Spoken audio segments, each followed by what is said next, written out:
Hi Jake, I just thought I'd go through the use of some of these tools that we've bought for you for your birthday. First of all, this is a pipe wrench. Yep. That's mine. This is the one we bought for you, same thing, but it's got labels on and it's nice and painted and looks new. So pipe wrench, what you use a pipe wrench for basically is to wrench pipes. Isn't that funny? So here we have a pipe with a fitting on the end.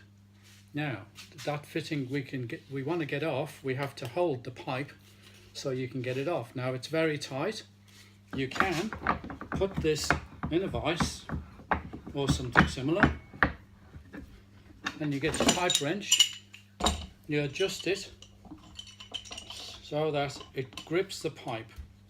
Okay, it grips the pipe because pipes are often round and they haven't got a lot of grip on them. So this actually has got jaws on it that grip the pipe.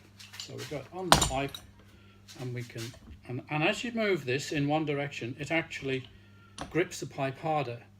So you turn it round like that, and you'll find that you can take the pipe out. Now you can also use this for a large nut if you don't happen to have the right spanner or the right adjustable wrench. You can use this then, so long as it doesn't slip, because if it slips it'll make a bit of a mess of the nut, but otherwise you can use it for nut. The other thing you have is a pair of multi-grips, right? Now you might not know what they're for. What they have, they've got an adjusting screw here, right, which can adjust how wide the jaws go, see? So you can actually adjust it right down, and if you grip onto something, let's say we get this pipe here, we'll adjust it so that it goes on the pipe. And what these are for is you can really clamp it hard like that, and when you've clamped it hard onto something you can use it like a pipe wrench, but this can be used for a lot of other things. To release it, you do that, okay, and you can clamp it on something and it won't move if you've got it adjusted correctly. That will release it. Okay, they're very pretty, got nice handles on, brand new. Use that for lots of things. The other thing you can use it for is for squeezing your friend's nose, but he won't be a friend when you've finished. Now the next thing we have, I'm sure you're familiar with, is, what's this? Yes, it's a hammer, and you use a hammer for banging things with. Got that? Okay, the next thing we have here is a set of these things, right? We've got what you call a stubby screwdriver here. That's when you've got little space to get in. It's got a Phillips head on it. There's two types of screws, but the ones in use nowadays are Phillips. The old ones, slotted screws. If I get any slotted screws, I throw them away because they're horrible. But what you basically use these for, if you want to screw anything, you use these. These are for screwing with. Another thing we have here is precision screwdrivers. These are to be used when you need to do some precision screwing. And there's the ring spanners. If you want to take your car to pieces and get your hands filthy and have lots of bits left over and not know where they go, you can use these ring spanners. While on the subject of spanners, we have here, ta-da!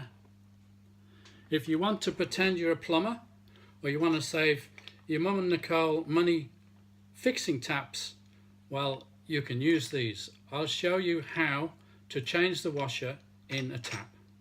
And obviously the first thing you have to do is turn off the water supply at the main water meter. In our case here, we just turn off the pump and close the valve on the tank, but you'll have to turn off the water at the main water meter outside. And once you've done that, the first thing you do before you start is to turn on the tap and release the pressure in the system until the water stops coming out. Otherwise, when you dismantle the tap, of course, you're going to get water all over the place and all over you. So you just release the pressure. As you can see now, we've got a little dribble which is next to nothing. So the first thing we do is we take off the decal.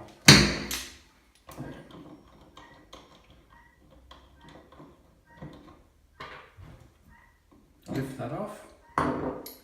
Then this should be fairly loose. That'll screw off. Now we have to find the tap spanner that fits. We've got your kit.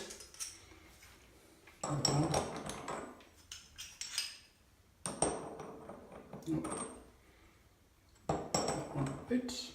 Now to turn that around we have to use this. So we put things together so that we can actually use that. Because that's got the holes in.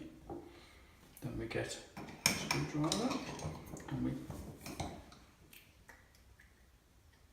that's it, let's free it up, take it off. Now we can remove the top of the tap, like that.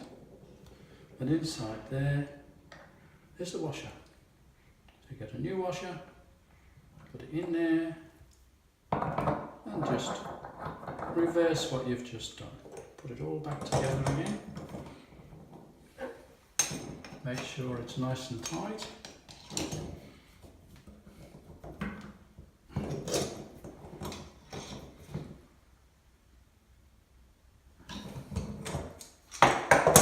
This back on again. Put the top on.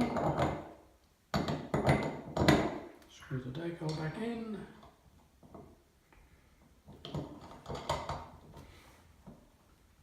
And there she is, ready to go again.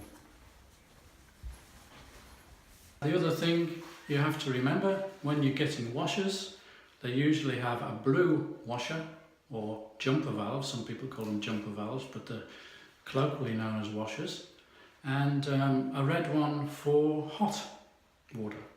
So if you're doing a cold tap, make sure you put a blue one in. If you're doing a hot tap, put a red one in, because they're different materials. You know, one has to react to hot water in a good way, and the other one is for cold water. Okay. And finally, of course, we have the box. This is the most important part. This is for keeping your sandwiches in, apples.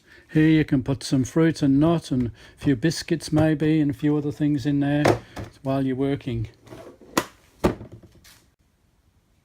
However, some people do like to keep their tools in it. Each to his own, that's what I say. Happy birthday, Jake.